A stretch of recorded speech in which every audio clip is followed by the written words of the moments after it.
हिंदू बना देते हैं कि दलित जो है वो हिंदू है, दलित का मान सम्मान करते हैं ये लोग। लेकिन वही यूपी के अंदर यादव कथावाचकों के ऊपर मूत्र से छिड़क देते हैं। धरती में मोदी जी की वजह से आए हो, आप ये भी बोल दीजिए, ये भी बोलिए ना कि मैं धरती में मोदी जी की वजह से आए हूँ। नहीं, वो तो अपने माँ बाप की वजह से आए। आप क्यों आए? तो मोदी जी तो महिला को सम्मान तक नहीं देते, मोदी जी को महिला को सम्मान करना नहीं आते। आज 15 साल की बच्ची से माफी मंगवा लिया है और उसके बाद इनके भाषा सोनिया गांधी के लिए क्या बोला था बताइए? तो बच्चों ने कितने रुकिए, मैं सुनिए, मैं उस गाली का पक्षपात नहीं कर रही हूँ, लेकिन वो बच्चे माँ की पेट से गाली सीख के नहीं आए हैं, इस समाज ने सिखाया। और उसके बाद जो मोदी जी बोल रहे हैं, जो कह रहे हैं मेरा माँ तो मेरी माँ है, लेकिन दूसरे के माँ नहीं है क्या? मोदी जी ने सोनिया गांधी के लिए क्या बोले थे? मोदी जी जो है दीदी और दीदी जाके बंगाल में किसने चिल्लाए थे, कौन बोल रहे थे? और मोदी जी की जो तमाम जो नेता है, ये लोग महिला के अपमान करने के लिए सबसे आगे रहते हैं। और उसके बाद आप कहते हैं कि नहीं, उन्होंने बच्चों ने गाली दिया, बच्चों ने गाली दिया। बच्चों के गाली समाज से तो सीखा है, दो व्यक्ति का लड़ाई होते हैं लेकिन गाली महिलाओं को दिया जाता है। माँ बहन की गाली कौन देते हैं? दो पुरुषों के बीच लड़ाई होता है लेकिन गाली माँ बहन को दिया जाता है। क्यों दिया जाता है? इस समाज ने सिखाया ना। ये समाज जो आज मुखोटा पहन कर जो बैठे हुए हैं, जिसको बहुत ज्यादा भावना आहत हो गए थे गाली से, मैं उनसे पूछना चाहती हूँ, तुम्हारी भावना तब आहत नहीं होते जो छोटी सी बच्ची के साथ बलात्कार होते हैं। तुम्हारी भावना तब आहत नहीं होते जो राम रहीम जो बार बार पैरल लेके बाहर आ जाते हैं। जो आप तुम्हारी भावना आहत नहीं होते जो आश्रम बापू पैरल लेके बाहर आते हैं, तब तुम्हारी भावना नहीं आहत होते। लेकिन तुम्हारी भावना तब आहत हो जाते हैं जब गाली की बात आते हैं। गाली देना सही नहीं है, लेकिन इस समाज से तो गाली देना सीखा है ना। कहाँ से सीख के आए? ऊपर से सीख के आया है क्या? तो उसके बाद उस गाली को मुद्दा बनाया, महिला को टारगेट किया, महिलाओं को सिर्फ हरण करने की बात कहते हैं, महिला के साथ बलात्कार करने की बात करते हैं, रेप की बात कहते हैं। लेकिन उनके ऊपर क्या एक्शन हुआ आप मुझे बता दीजिए। इतना महिला सम्मान की जो आप कह रहे हैं कि मोदी जी तो महिला का सम्मान करते, तो उनके ऊपर क्या एक्शन हुआ जिन्होंने महिलाओं की गाली दे रहे हैं, जिन्हें महिलाओं को जो है बलात्कार की जो धमकी दे रहे हैं, छोटी बच्चियों को जो धमकी दे रहे हैं, आप बताइए उनके ऊपर क्या एक्शन हुआ? हुआ कुछ नहीं हुआ ना। लेकिन भावना हमारे लोगों के अंदर इतना ज्यादा कूट कूट के भरे कि गाली नहीं दिया, पता नहीं इनका क्या हो गया। गाली देना सही नहीं है, लेकिन गाली के नाम पे जो आप लोगों ने भावना आहत करके मेन स्ट्रीम से लेके सोशल मीडिया तक जो आप लोगों ने पूरी कैंपेनिंग चलाए महिला को बदनाम करने का, आप बताए प्रोटेस्ट खत्म हो गया लेकिन महिलाओं को आज भी बदनाम किया जा रहा है। सेशन नहीं चलने दिया तो माफी मांगेंगे, राहुल गांधी माफी मांगेंगे। क्यों मांगेंगे राहुल गांधी ने? सेशन नहीं चलने दिया। कौन से राहुल गांधी ने क्या कर दिया? सेशन नहीं चलने दिया। तो इसलिए राहुल गांधी को माफी मांगना चाहिए। मोदी जी से क्यों नहीं बोलते कि माफी मांगे? अमित शाह से क्यों नहीं बोलते कि माफी मांगे? अमित शाह तो सुबह शाम वही तो कह रहे हैं, देश की जनता से माफी क्यों नहीं मांग रहे? छात्रों ने सुसाइड करा, उनके लिए माफी क्यों नहीं मांग रहे? छात्रों के ऊपर जो लाठीचार्ज करा उसके लिए माफी क्यों नहीं मांग रहे? महिलाओं के जो इतना बुरी तरीके से जो महिलाओं को जो तुम लोगों ने बदनाम करने का काम किया उसके लिए माफी क्यों नहीं मांगते? और उसके बाद आप कह रहे राहुल गांधी माफी मांग लेंगे। पवन खेड़ा बंदर लेके संसद में सही करा, सही करा, सही किया। हाँ सही। मैं विपक्ष जो करे वो सही हाँ सही है, सही है। बताओ क्या करोगे? और जो शासन करे बताओ क्या सरकार करे वो गलत है। सरकार कौन सा सही काम करे? आप मुझे गिनवा दीजिए। आप गिनवा दीजिए ना सरकार ने कौन सा सही किया था? सही किया। और पवन खेड़ा ने सही किया, सबने सही किया। बताओ मतलब यानी कि आप बंदर बताएंगे। आप एक बात बताइए, कौन बोल रहे हैं बंदर? अरे पवन खेड़ा ने बोला है, आपने देखा नहीं बंदर? अच्छा, 56 इंच का बंदर। हाँ तो क्या हो गया? क्या हो गया ये बताइए? थोड़ी मर्यादा रखनी चाहिए। क्या मर्यादा रखे? मोदी जी ने कौन सा मर्यादा रखा? मेरी मणिपुर के ने महिला को नंगा करके घुमा दिया, कौन सा मर्यादा रख दिया? और उसके बाद आप कहते हैं कि जो है मर्यादा रखे, सब मर्यादा मेरा बात करे, लेकिन अगर सत्ता पक्ष के ऊपर कोई बात आएगा तो मर्यादा भूल जाए। वो लोग मर्यादा भूल जाए तो उनसे सवाल नहीं करना चाहिए, लेकिन विपक्ष कुछ भी करे तो मर्यादा ध्यान दिए। अगर पब्लिक कुछ करे तो उनको मर्यादा ध्यान दिया जाए, लेकिन जो सत्ता पक्ष करेगा तो सब कुछ दूध का धुले हुए और बिल्कुल पाक और साफ है, और कुछ भी बोले सब कुछ सही है। और उसके बाद राहुल गांधी का माफी मांगने वाले राहुल गांधी ने ऐसा क्या कर दिया तो राहुल गांधी माफी मांगे? किस बात की माफी मांगे? सेशन तो चलने देना चाहिए। सुनिए मेरी बात, यदि सेशन चलता तो अमित शाह के कैंपेन में उसमें चेंबर में बैठे आ जाते। सुनिए, सवाल ना सत्ता से करना सीखिए, विपक्ष से नहीं। राहुल गांधी को जिस दिन प्रधानमंत्री बना दीजिएगा ना, उस दिन सवाल करेगा राहुल गांधी से, तब अच्छा लगेगा। तब बोलेगा कि राहुल गांधी का आप जवाब दो, तब अच्छा लगेगा। राहुल गांधी प्रधानमंत्री आपका जो है माननीय मोदी जी है, और मोदी जी से सवाल होना चाहिए, अमित शाह जी से सवाल करना चाहिए। और मैं ये पूछना चाहती हूँ, जिस तरीके से दलितों का, पिछड़ों का, महिला का जो अपमान ये लोग लगातार कर रहे हैं, आप जो पप्पू यादव को जिस तरीके से टारगेट किया जा रहा है, क्या मांग था? राम मंदिर का चंदा चोरी की तो बात हुई थी, तो उसके लिए इतना भावना क्यों आहत हो गए? राम मंदिर का चोरी किसने किया आप बताते क्यों नहीं है? सामने दूध का दूध पानी का पानी क्यों नहीं कर? लोग की आस्था के साथ आप खेलोगे, लेकिन टारगेट विपक्ष का नेता होगा। ये कौन सा रणनीति कर रहे हो आप लोग? एक महिला बिना कपड़े पहन के डांस कर रही थी, आपने वो वीडियो देखी होगी, वायरल हो रही है। मैं वही कह रही हूँ, इनका भावना तब आहत नहीं होता। तमाम संगठन वाले भी पता नहीं कौन सी गुफा में जाके बैठे हुए हैं, तुम्हारी भावना आहत नहीं हो रहे क्या?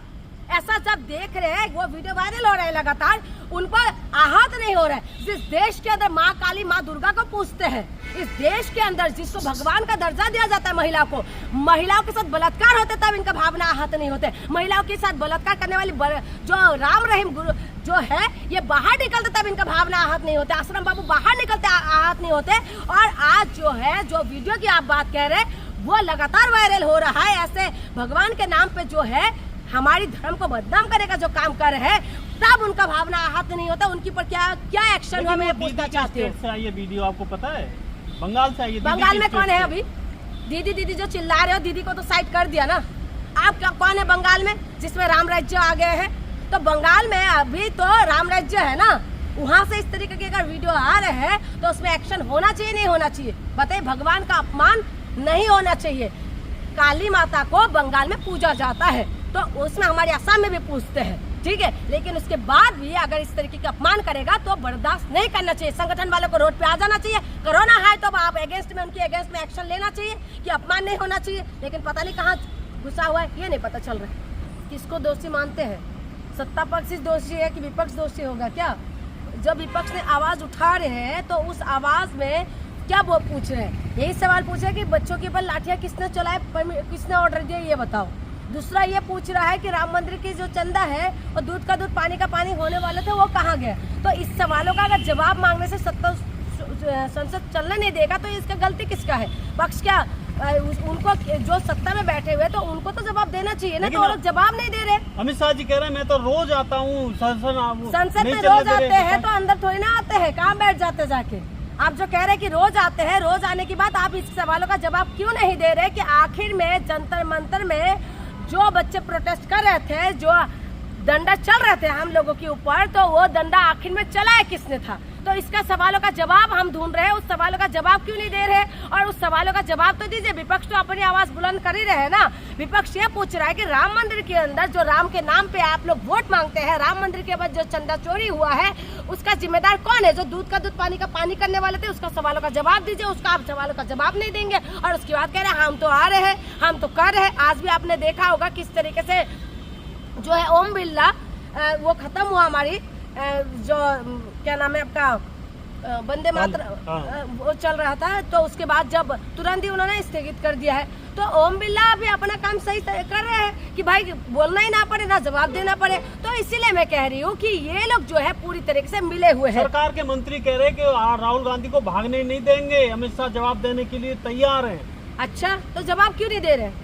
अरे मांगा था उन्हें टाइम, वो करे हंगामा नहीं चाहिए। उन्होंने बोला कौन सा हंगामा? कौन सा हंगामा? बोला 24 घंटे बैठने के लिए मैं तैयार हूं। कौन सा हंगामा? आप 24 घंटे नहीं, आप एक ही बार सवालों का जवाब दे दीजिए, काम खत्म करिए। कितना घंटा लगता है सवालों का जवाब देने में? सिर्फ यही तो बोलना है कि लाठी किसने चलाई ये बता दीजिए, पेरेड गन कैसे चलाया वहाँ पर बच्चों के ऊपर, स्टूडेंट के ऊपर, उसका सवालों का जवाब दे दीजिए। उसके लिए 24 घंटा नहीं चाहिए, उसके लिए 1 मिनट भी नहीं चाहिए, आधा घंटे में, आधा मिनट में बोल सकते हैं कि किसने बोला है। आप बताइए, ये लोग जो है पूरी तरीके से, ये लोग बच्चों का विरोधी है, स्टूडेंट विरोधी है, और ये लोग जो है इस देश की जनता का विरोधी है। ये सिर्फ और सिर्फ जो है अपने पेट भरता, बाहर में जाए जनता, इनका ये हिसाब किताब है। अमित शाह जी कह रहे हैं कि राहुल गांधी ये लिख के दे लोकसभा स्पीकर को कि हम बीच में रोकेंगे टोकेंगे नहीं, हम जवाब देंगे। अच्छा, हाँ। यानी कि सब कुछ तुम्हें, सब कुछ तुम्हारे पास सत्ता है, तुम्हारे पास सब कुछ है, उसके बाद भी राहुल गांधी लिख के देंगे इतना? यानी कि राहुल गांधी बीच में कुछ बोल देगा तो तुम्हें दिक्कत हो जाते हैं। तुम ऐसा काम करते क्यों हो जिसकी वजह से बोलना पड़ता है बीच में?